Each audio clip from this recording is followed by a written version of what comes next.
Luiz Schiavone Júnior, operário da comunicação, eterno aprendiz, servente agradecido, começando mais um programa Grandes Nomes do Rádio na TV Câmara de Ribeirão Preto. Com grande alegria, aqui estamos recebendo dois extraordinários companheiros da Câmara Municipal e radialistas de excepcional valor.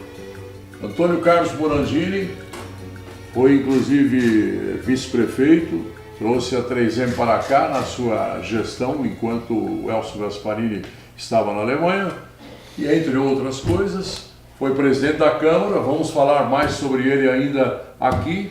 E o nosso querido Sebastião Xavier. Foi vereador por ano. Foi vereador, quantos? 18 anos. 18 anos. Extraordinário comunicador, trabalhou no Hospital das Clínicas, tem muita história para contar, por isso que estamos aqui. Morandini, é uma honra recebê-lo. Honra toda minha. Obrigado pela presença. Muito obrigado.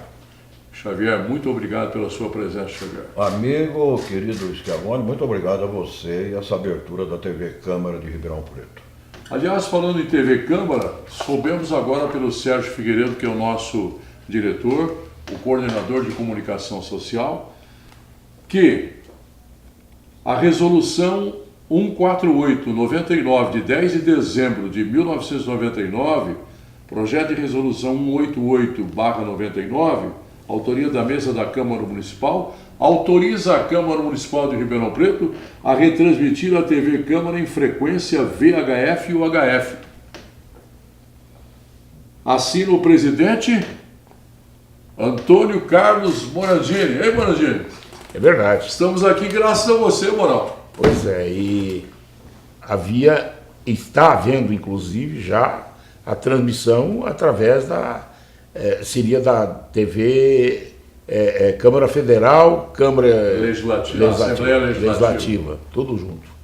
Muito bom. Foi um projeto da época, se não me engano, como ministro das Comunicações, do Antônio Carlos Magalhães lá. E ele abriu para que as câmaras tivessem essa retransmissão. Morandini, e você teve quantas vezes na Câmara? 4 vezes e uma como vice-prefeito. Perfeito. Mas e presença da Câmara? 2 vezes. 2 vezes. 94 e 99. Que beleza. E mais, fui superintendente da CETERP, quase 4 anos. Foi secretário do Bem-Estar Social e fui presidente da Coab. É isso mesmo. A época que a Coab construía mesmo. Construiu o Castelo Branco, construiu o Dutra, construiu aqui em Vila Virgínia, o Solar Boa Vista e na região toda, né? Hoje a Coab não constrói mais. Mudou também, né? A gente tem que ver que mudou o estilo. O BNH não existe mais. O BNH era Banco Nacional de Habitação, tinha finalidade social. Nós tínhamos a COS, Carteira de Operações de Natureza Social, que era para fazer para aquele que não tivesse mesmo renda mínima. Esse órgão, e a SECAP de São Paulo por Justiça, que fazia, com um salário mínimo, fazia o cidadão pagar até 30% do salário para pagar a casa. Acontece que depois veio a Caixa Federal, que não é um banco social, pelo contrário. Nós temos ouvido você fazer críticas. Mas é isso, porque não tem uma finalidade social. Não só isso. E não tem um estatuto que regule, por exemplo, como é o caso que tinha o BNH. Lá tinha o FIEL, que era um fundo de liquidez. O que aconteceu o fundo de liquidez? O cidadão, simplesmente, se não pudesse pagar porque estivesse desempregado ou estivesse, vamos dizer, doente, aquelas prestações, comprovadamente através de assistência social, e que ele não pudesse pagar, passava para o saldo devedor. E outra coisa, você terminava de pagar, vamos dizer, eram 340 prestações, acabou. O fundo cobria. Hoje não, a Caixa é draconiana. Se você deixar de pagar 3 prestações, já na primeira eles começam a te encher o pacovar. Na terceira, eles te tomam o imóvel.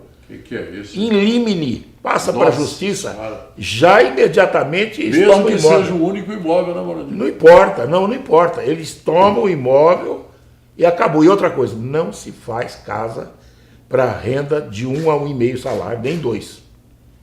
Tanto é que eles pegavam a lista da Coab, como estavam fazendo, e a Coab só servia para isso, ou fazer algum projeto, pegavam a lista da Coab, usavam o nome, fazia inclusive aprovação ou não, e depois deixava os outros ao Deus dará. E por isso essa grande margem de pessoas sem casa e aumentando a inadimplência, claro.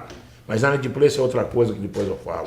É um tal de decore. Ei, Morandini, o Morandini não é brincadeira não. Assim como o nosso querido Sebastião Xavier está sempre junto. Estou vendo aqui, nessa revista Ponto e Vírgula, Hospital das Clínicas da Faculdade de Medicina de Ribeirão Preto, USP na memória. Dr. Paulo Gomes Romeu, professor Dr. Carlos Eduardo Martinelli. Sim. Na outra foto aqui tem a nossa Kikita, inclusive. Na inauguração. Na inauguração. Xavier, você trabalhou nas clínicas quanto tempo? Trabalhei aproximadamente 18 anos. 18 anos. Eu entrei como tipo assessor da superintendência, era o Dr. Paulo Gomes Romeu. O Dr. Paulo Gomes Romeu foi o primeiro diretor do HC em 1956, na Bernardino. Trazido pelo Zeferino Vaz. Exatamente. Ele e o Zé Bento. Depois do Dr. Paulo Gomes Romeu, assumiu a superintendência o Dr. Martinelli. E eu fui guindado também, evidentemente, num cargo diferenciado, juntamente com a diretoria, quando então começou a construção do HC USP, campus da USP. E o Martinelli foi extraordinário, porque ele não parava, dinâmico. Além de cuidar do HC... Uma obra gigantesca. Ele dizia, nós precisamos ter muito cuidado. Aqui nós temos os pacientes, lá nós temos os engenheiros, etc, etc. E em 1979 foi inaugurado, portanto, o HC lá na USP. Foi quando praticamente eu saí da vida pública, que eu fui servidor público durante 18 anos, e entrei aqui na Câmara, e ficando aqui também 18 anos, e completando agora também no rádio, igual o Morandini mais ou menos, 53 anos na comunicação. Ô Xavier, antes que passemos ao rádio propriamente dito, estou vendo aqui o vereador Xavier agradecendo o Quércia. Olha, quando começaram os entendimentos marcante para que o Pedro II fosse... Não somente o Pedro II, foi marcante, o Morandini tem lembrança que era companheiro, era vereador, só que ele estava na função de secretário de Bem-Estar Social. Mas a lembrança é marcante. 30 de junho de 1990. Tony, deputado estadual, Coraúce Sobrinho, deputado estadual, telefonema de São Paulo marcando uma reunião urgente lá com o Gasparini na prefeitura. O Gasparini era o prefeito. E nós fomos para a reunião. Aí eles colocaram o que o governador queria. Queria o nosso apoio para fazer o seu sucessor, que era o Fleury. Em troca, vamos colocar... Ficava com 1% na época. Exatamente. Em troca, vamos colocar a palavra troca, barganha, como queiram, mas transparente para a população. E aquela relação enorme, e o Gasparini falou, Tony, Coraúce, vocês são deputados, esse homem não vai cumprir.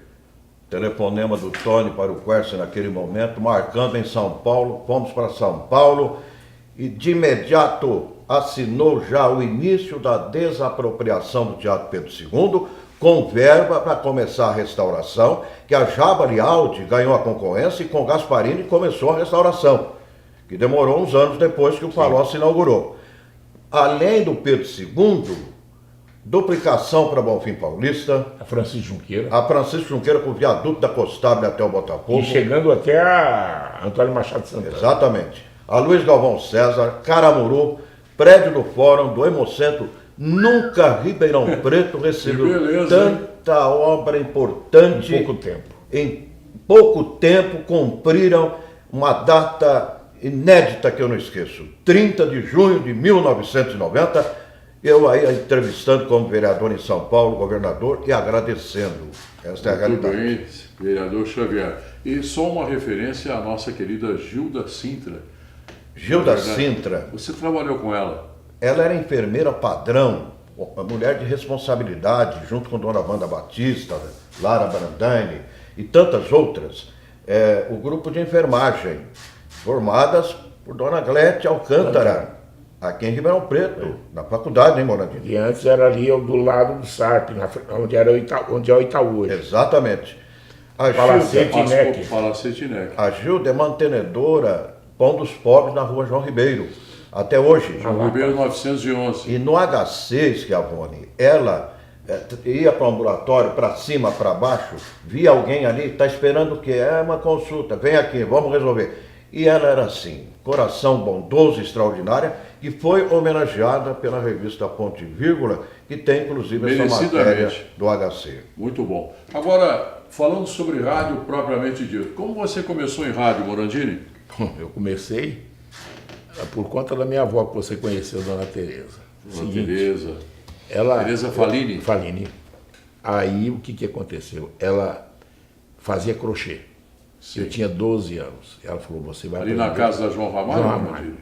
Você vai aprender datilografia, que é aquele tempo, não é o computador de hoje. Meu pai me pôs para aprender datilografia. Aquele tempo a datilografia era o tudo. must. Nossa. Aí ela me pagou na uma escola da Alvita, acho que era uma coisa assim, ou Delvita, que era aqui de frente à prefeitura.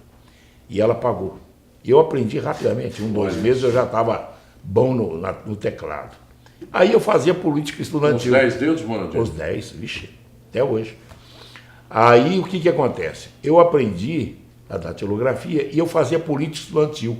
Eu era da UBES, União Brasileira do Estudante Secundário. Olha e fazia parte da JEC, Juventude Estudantil Católica. Estudantil Católica. O que aconteceu?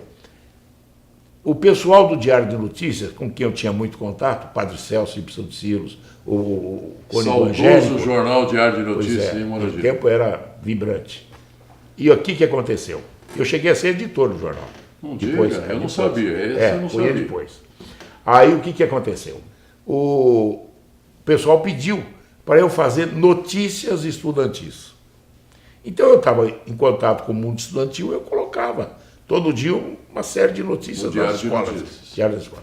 Aí, aquele tempo, nós tínhamos algo que não tem hoje, nem o motivo com a internet de estar, não havia nada disso. O pessoal faz ideia sempre com o que tem hoje, não tinha.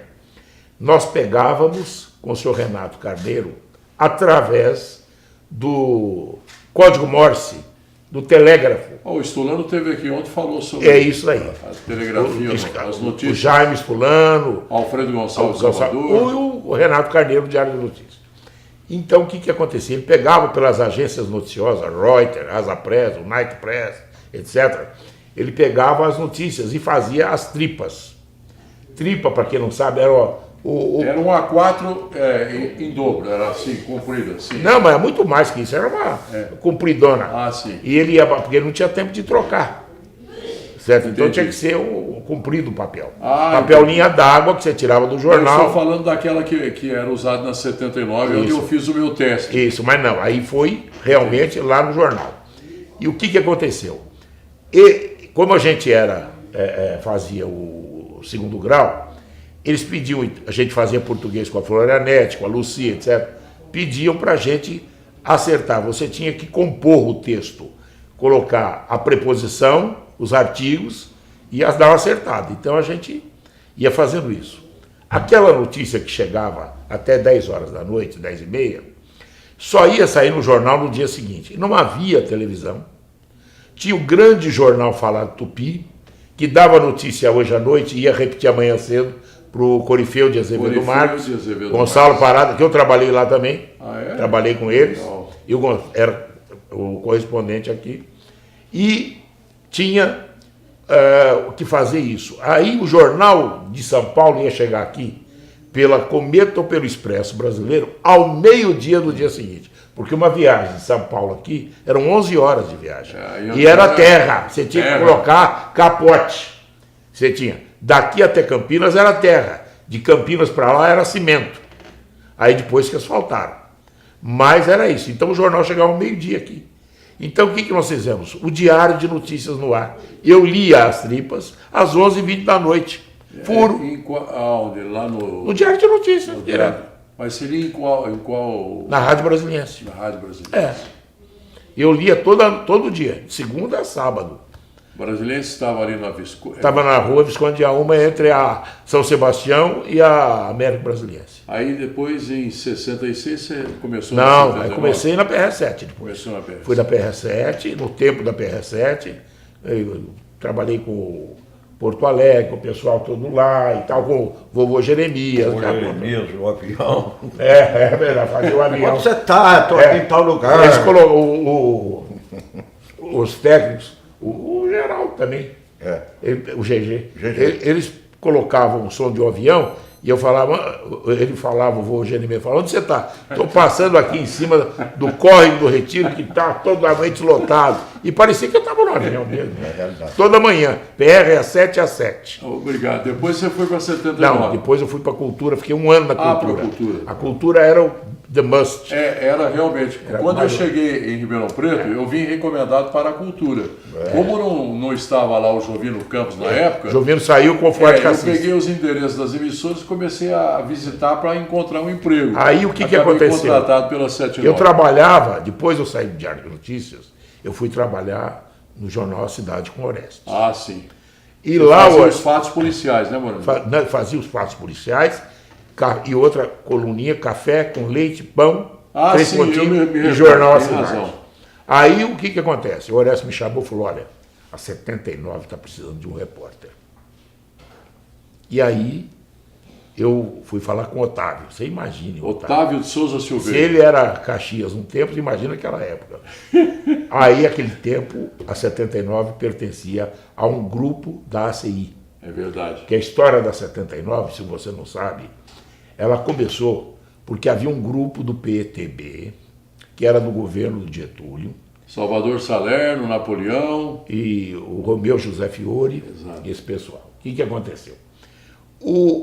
A PR7 fazia o Centro de Debates Culturais Exato. e mandava na cidade. Uma senhora emissora, hein? Mano? Mandava na cidade. E aí o que aconteceu? Eles queriam uma outra rádio.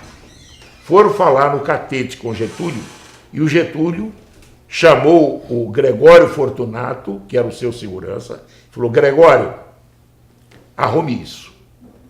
O Gregório arrumou a onda média nos 79, aquele tempo era 79, por isso chama 79. Não, Moradinho, desculpe, é porque era ZYR 79. Mas por quê?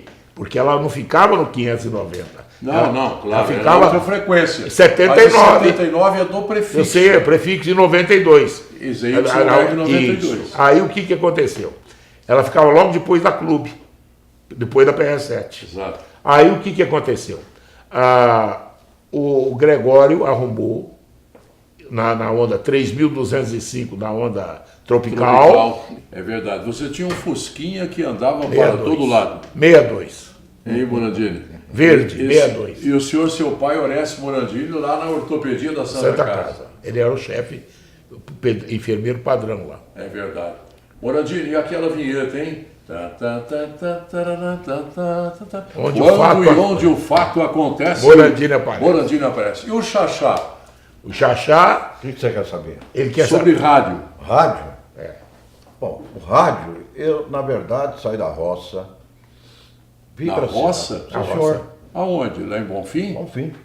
Trabalhei até 17 anos na roça. Não plantava tomate. Né? Grupo escolar a pé, 6 quilômetros para ir, 6 para voltar, em Bom Que Fim. isso, hein? Voltava com 8, 9 anos de idade, chiqueiro, galinheiro, horta, tudo já tinha tarefa prontinha para realizar. Se não fizesse de acordo, o papai, aqui. Tirei o diploma, o pai falou, agora você vai... Você tirou o diploma do grupo primário que se fala. Primário. Você vai trabalhar na roça, porque não tem outra alternativa. E o patrão pagava um saláriozinho. Aí comecei, tratorzinho forte, tirava leite, cuidava de bezerro, vai. Com 17 anos, meu irmão mais velho alertou, alistamento militar. E o patrão já comentava para mais de 20 famílias que não estava suportando mais os prejuízos naquela época. Década de 60, 62, por aí mais ou menos. E ele lamentava que o governo não dava preço naquilo que a fazenda produzia, leite, café, milho, soja, algodão e tal. E emendava dizendo o seguinte, E lá em Brasília, eles estão fazendo Brasília a maior roubalheira em madeiramento, ferro, etc, etc, etc. E quando ele comentou isso aí, que ele falou assim, se preparem, que a qualquer momento eu vou ter que dispensar. Eu tinha que fazer o alistamento militar, falei para meu pai e minha mãe, vou fazer o alistamento militar e vou tentar arrumar um serviço na cidade. Para cá eu vim, para Mogiana, Maria Fumaça, fiz o alistamento militar, comecei a estudar, arrumei um emprego nas lojas Úbida, saudoso Adolfo Úbida, na Amador Bueno. Ah, sim. Através Eletrodomésticos, né? Ele vendia eletrodoméstico lá na roça e conhecia muito meu pai, o pessoal todo. Ali eu arrumei para fazer limpeza, gostava muito de rádio. A 79 era encostado Lá em cima na da esquina. Pernambucana. Eu frequentava ali e fazia amizade com um, com outro. Domingos Isaac, PG Fabiano, Daqui, Fabiano. Mário Sintra, Moraes Mário Neto, Washington Luiz Lulano. Perim. Exatamente. Gasparini era um magrinho, parecia um cabo de Roberto vassoura. Bernucci. Bernucci, Miguel Liporassi. E devagarinho eu fiquei ali e eles, aos domingos, quando terminar o programa de auditório, que às vezes eu ia lá para ver e tal, eles me levavam para o estádio de futebol para carregar fiação, para ajudar a carregar aquele tempo, aquela monte de fio. Para Até então você não falava em microfone. Às vezes o Caparelli, o Silveira Lima me dava oportunidade, mas foi através de Caparelli e Silveira Lima que eu consegui começar no rádio, mas logo em seguida eles pularam para a PRA7. E lá eu Foi fiquei. quando eu cheguei. Exatamente. Eles estavam sendo anunciados nas faixas. Silveira Lima, Iris Mendes Ribeiro, Isso. José Carlos Caparelli na PRA7, foi onde eu consegui meu lugar nesse E aí, então, acho que para resumir bastante, Roveri, Maza, Evaldo Júnior, Celeste Pastore e Pedro Giacomini me convidaram para, de manhã também, ajudar um programa informativo lá na PRA7. Heraldo Pereira, que estava começando, tudo mais. Que hoje está na Globo. E ali eu fiquei. Disseram Mazeto em seguida, comprou a rádio, falou, vou ficar com você, vou ficar com o Demetrio mais alguns, não é? E já peguei um horário, já em 1965, de manhã, saía correndo com a minha lambreta, 10 para as 8, para trabalhar no HC. E aos domingos, sábado, a gente fazia também alguns horários com todo esse pessoal. Mas a grande marca no rádio mesmo, que eu sofri com aquele acontecimento, foi em 1970. Falei no meu programa de rádio sobre os maus tratos a um preso no cadeião da Vila Branca, na Vila Virgínia, através de uma carta de uma mãe que lamentava o filho apanhado como ele apanhava, tudo arranhado, espancado, que ela ia participar de um assalto a uma panificadora. por causa de um assalto a uma panificadora. Em companhia de outro elemento, né? Com certeza. E ela falou, tudo bem, ele fez coisa errada. Eu interpretei aquela carta no ar, não demorou meia hora, o camburão foi lá me pegar. Tá brincando? Sim, e eu fui lá pro fórum do lado da prefeitura, que era do lado da O prefeitura. fórum era na Cerqueira Sérgio. Fiquei horas e horas, Morandini Schiavone, ali numa sala, ouvindo barbaridades, que era a época da ditadura. O senhor não pode fazer isso. É liberdade de expressão. Está proibido. O senhor vai ser marcado aqui, patati, aquela coisa toda. Demorou, de repente chegou Roveri como advogado e o Tiziano Mazeto, proprietário, que era capitão do Exército, de reserva do Exército, me tiraram de lá. Aquilo foi marcante na minha vida, porque eu sempre defendi a democracia. Mas uma coisa eu posso dizer, que a gente lamentável, o Morandini sabe perfeitamente, você que é da comunicação, a liberdade de expressão eu não aceitava, você ter que engolir, não poder falar aquilo que acontecia. Mas do resto, meu amigo, eu sinto saudade, sim. Eu saía de casa de madrugada, largava minha mulher no emprego, ninguém assaltava, mureta desse tamanho, você andava pelas ruas, você não tinha problema algum. Foi complicada a ditadura para quem queria desafiar, porque toda ação tinha uma reação. Do resto, eu não me queixo, hipótese alguma. Quem era de direita, quem era firme, correto, honesto, trabalhador, que não mexia com ninguém, não tinha problema. Agora, quem queria bagunçar, encontrava realmente até perseguições que a gente lamentava profundamente, causando as mortes. Né? Essa é verdade. Morandini. Então, só para concluir, Sim. Foram 30 anos de PRA7 Clube, 1995, 1965 a 1995, e 23 anos de rádio CMN. Onde você está até hoje, em que horários, ô Xavier? O horário muda muito, você sabe como é que é rádio. Atualmente, aos domingos de manhã eu continuo, que é tradição de mais de 30 anos, e durante a semana, geralmente hora de almoço, 11h15, 11h30, intercalando ali com esporte, loterias, e acima de tudo, para terminar, desculpe eu falar, sou um cobrador de promessas. O Brasil... eu tenho ouvido você, o Brasil, você fala que o preso tem que trabalhar. O Brasil está doente por falta de medicamentos através de políticos que estão aí falando as mesmas coisas de campanhas anteriores. Ninguém fala, meu amigo ouvinte, de uma prisão perpétua para quem tira a vida de alguém, a não ser em legítima defesa. Ninguém fala de uma reforma política com apenas 3 partidos, que eu já defendia como vereador, centro, esquerda e direita, sem coligações, que é a porta aberta da barganha, da corrupção. Aproveitamento de servidores de carreira, galgando cargos, inclusive de ministérios. Tem que mudar esse país. Começa tudo por aí. Eles não dão medicamento, só fica nhenhenhen de cá, coliga de cá, 40 partidos. Nós não vamos melhorar nunca esta nação do jeito que eu estou vendo isso aí. Sebastião Xavier é o nome dele. Morandini, o que você pensa sobre isso? E mais, hoje você está no rádio, num sistema de multiplataforma, no Grupo Tati Comunicação. É meio-dia, Morandini? Não, 11 horas. 11 ao meio-dia. 11 ao meio-dia. Era da meio-dia a 1, mas com horário político, sim, tem que afastar um pouco. Então, eu acho que nós vivenciamos esse tempo. A gente se manifestou quando do AI-5, apanhamos da polícia, certo? Tivemos um arcebispo aqui que foi macho, e foi alguém que defendeu os estudantes e aqueles que estavam na rua, colocando o seu peito na frente das cabeças de cavalos, inclusive sendo empurrado quase. Como é que é o nome dele, Morandini? Dom Frei Felício César da Cunha Vasconcelos. Esse foi. Abriu a igreja para que os que estavam apanhando a cavalaria fossem para lá. Nós tivemos um espetáculo dantesco de frente à prefeitura, quando se jogava rolha. Eu era repórter da 79 nesse acontecimento. Quando se jogava rolha e bola de gude, o cavalo não chegava até os manifestantes. E a prefeitura também foi invadida para que eles não apanhassem. Mas houve uma manifestação contra o AI-5 em Ribeirão Preto, que ficou marcada. Morandini, mas hoje, 2018, eleição presidencial importantíssima para o governo do Estado, 2 senadores, deputado estadual, deputado federal. Olha, eu não acredito mais se não houver uma reforma radical, não tem jeito. Porque aqueles que parecem ser bons hoje, o que acontece?